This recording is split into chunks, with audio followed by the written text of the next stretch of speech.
Estimados amigos, es para mí como siempre un verdadero gusto estar con ustedes, sobre todo cuando me toca dar opiniones sobre realmente algo que está pasando. El día de hoy se llevó a cabo la audiencia en la cual se solicitaba en una forma valiente y decidida la licenciada Karen Fisher un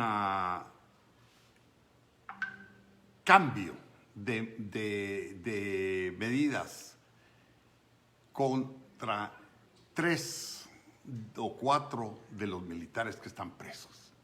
Yo pues he seguido este caso, primero porque me parece que es un caso que ha estado investido de muchísima publicidad y en el cual ha habido intereses nacionales e internacionales.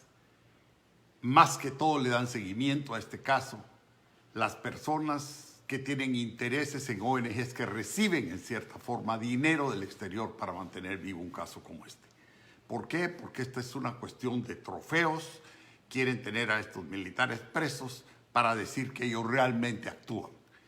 Pero en realidad, cuando uno se da cuenta de este caso como el de Molina Tyson, en donde está involucrada una persona que yo conozco muy bien desde hace 50 años, que es el coronel Francisco Luis Gordillo, que fue mi compañero en la Comisión Nacional de Reconciliación, con Monseñor Quesada Toruño, con Monseñor Gerardi, con Teres Arco, con Mario Permut, con Roberto Carpio Nicol, con Polo Sandoval, y que lo vi actuar decididamente en pro de la paz del país, en pro de la reconciliación del país, que conozco su trayectoria militar, que conozco su trayectoria como hombre y como ciudadano, de una persona como el general Lucas García, que no obstante que estuvo en uno de los gobiernos más cuestionados, sin embargo, él, un hombre culto que siempre supo mantener su posición, ponderado, accesible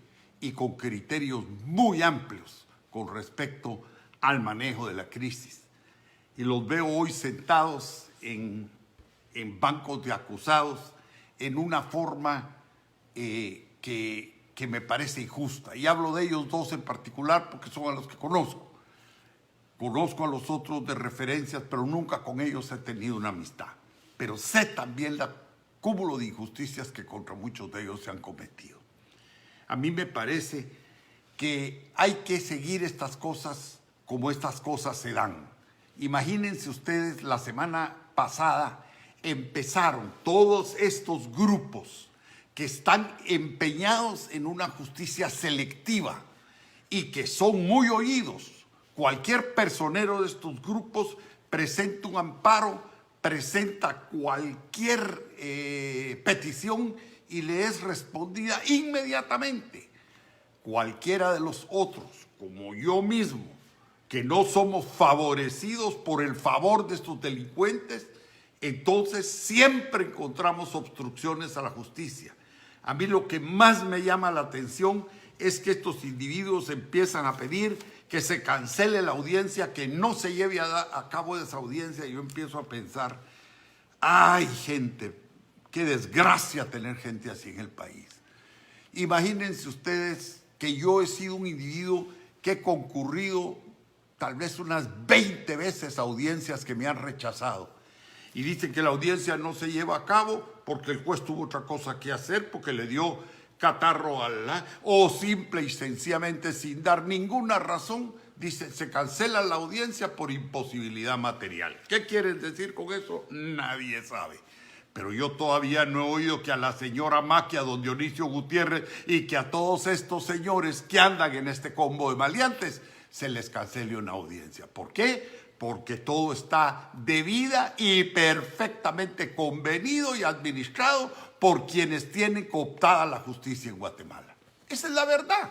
Entonces, cuando yo empiezo a ver esto, no les puedo negar, siento como que me están pegando en la herida, como que me están echando sal en la herida, porque esta es una forma vulgar de burlarse de nosotros, de burlarse de todos los guatemaltecos, de negarnos justicia. Por este mismo motivo, esta gente empieza a decir que cometieron delitos de lesa humanidad, y yo me pongo a ver cuáles son los delitos de lesa humanidad. En el Código Nacional no está descrito cuál es la tipología de un delito de lesa humanidad, pero ya Guatemala ratificó el Estatuto de Roma a principios del gobierno Pérez Molina. En el Estatuto de Roma sí están tipificados esos delitos. Ninguno de estos está contemplado dentro del Estatuto de Roma. Y si estuviera contemplado dentro del Estatuto de Roma, les doy una noticia. Pérez Molina, cuando aprobó el ratificar este estatuto, hizo la salvedad que Guatemala se reservaba, que eso era de ahí en adelante, pero todo lo que había sido desde hace 8 años para atrás no era sujeto de ser considerado dentro del Estatuto de Roma. Estos son casos que se le están endilgando a ellos del año 1982. Y ahora vienen y estos casos estarían pues dentro de la reserva establecida en la ratificación de Guatemala, por lo que ese estatuto no se aplica. Por otra parte, piden que oficiosamente se deniegue la petición. Perdone, señores, en la Constitución de la República dice que todos tenemos derecho a petición, que se nos conceda o no es diferente, pero que se quiera descalificar una petición a priori, eso es inmoral y es inconstitucional. Alegan estos señores la semana pasada que ellos están bien en el hospital militar y no están mejor tratados y que el Estado está cumpliendo con su obligación de protegerlos. Yo me doy cuenta qué temeraria es una aseveración de esta naturaleza y qué responsabilidades se les podrían reducir a ellos y al mismo Estado guatemalteco. Pues no es cierto lo que ellos están diciendo, porque 2 otros militares de los que están recluidos ahí, que es el coronel Saldaña y el coronel Cabrera, fueron infectados de COVID ahí en el hospital. Entonces, ¿cómo pueden decir que para estos señores que se está pidiendo las medidas cautelares no hay problema? Porque ahí están bien cuidados, cuando compañeros de ellos sí han tenido problema y sí les ha dado COVID. Entonces, señores, sí les ha dado COVID-19. Yo me pregunto hasta dónde llega la mezquindad de una persona. Por el otro lado, presentan una actividad procesal como adelantándose, defectuosa, para que adelantándose a cualquiera que pueda ser, pudiera ser la resolución que subiera de la sala, ellos ya la habían acusado como una actividad procesal defectuosa. Señores, esto es inaudito.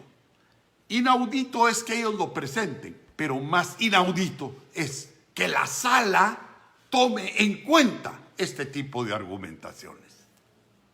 La resolución que emite la sala dice que está basada en la Constitución y las leyes de Guatemala. Invocan la Constitución con un derecho que es inalienable e invocan el Código Procesal Penal en su artículo 264 y no se dan cuenta que ese código, ese artículo particularmente no puede ser invocado en este caso. Ellos son abogados, son magistrados, pero con todo respeto les tengo que decir que en el año 1982 eso no estaba legislado. Entonces no puede no concederse estos beneficios temporales que se estaban pidiendo para estas personas cuando la ley que se los niega es mucho posterior a el momento en que ellos supuestamente hubieran cometido esos delitos. Quiere decir que la sala, al fundamentar en derecho esta resolución en esa forma, lo que está haciendo es violando la ley y aplicando retroactivamente una norma de derecho en contra de los sindicados, que es exactamente en contra de todo el criterio que se debe tener, porque una norma posterior se puede aplicar siempre y cuando beneficie al reo o beneficie al sindicado. En este caso lo están haciendo totalmente en contra. Y por el otro lado, justifican que lo están haciendo basado en la ley de Guatemala e ignoran que la Constitución de la República le da características de ley a todos los tratados internacionales que se han suscrito en materia de derechos humanos. En muchos de ellos está clara y categóricamente establecido los derechos que tienen incluso los reos para poder aplicar aquellas cosas que son en beneficio de ellos. Señores, no puede ser que seamos tan ruines de eliminar todo aquello en el derecho que no nos conviene y simple y sencillamente sacar normas que, aunque estén vigentes, son ilegales, pero por la forma en que se aplican. ¿Pero para qué? Para beneficiar a determinados grupos o para cumplir con ciertas expectativas. En este caso, estos señores magistrados, a mi criterio, y disculpen señores si no es así, pero ustedes lo que están haciendo es quedando bien con toda esta gente que está manifestándose en este sentido. Y abran los ojos, por favor. Esta gente convocó hace días a una manifestación, eran 50 organizaciones las que convocaban y llegaron 40 personas.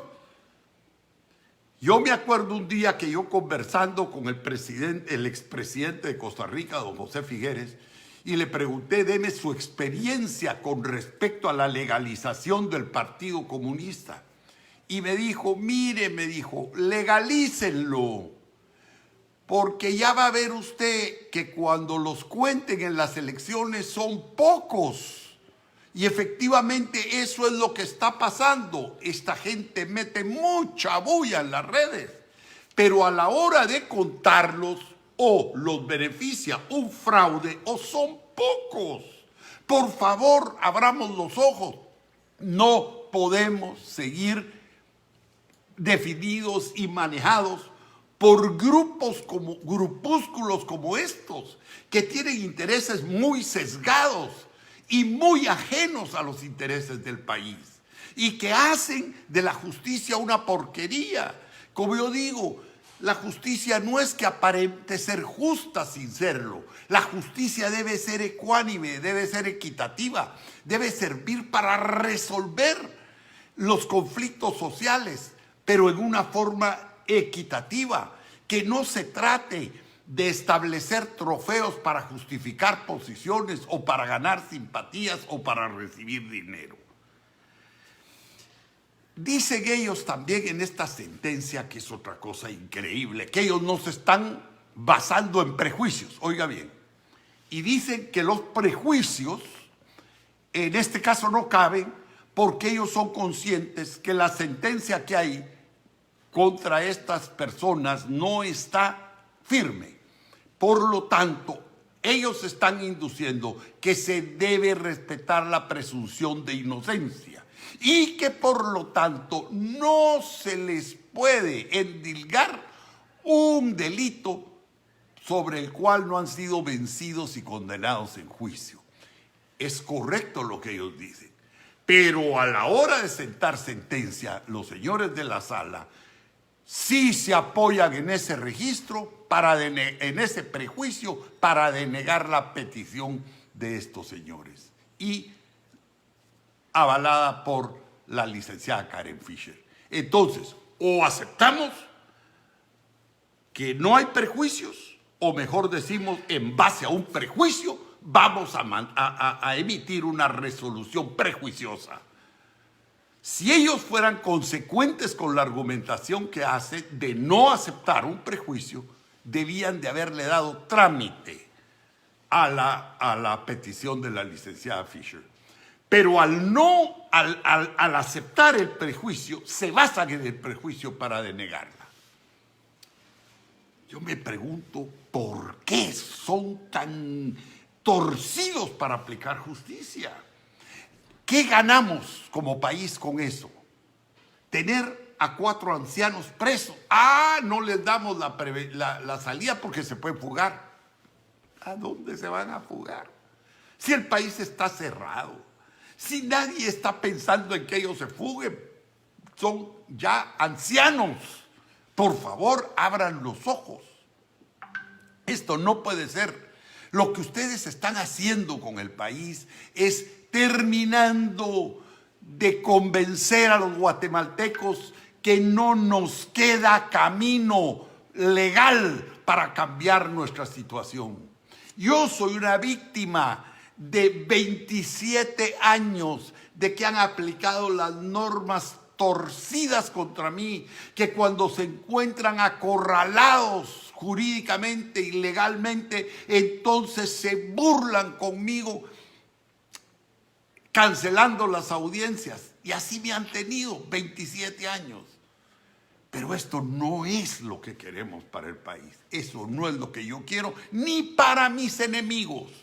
Si mañana cayera preso alguno de mis enemigos, yo también les diría, señores, tienen que respetar su dignidad, tienen que respetar sus derechos, tienen que darle un justo proceso y que se le tenga también, que se le respete su presunción de inocencia. Porque también yo no soy juez para juzgar a nadie.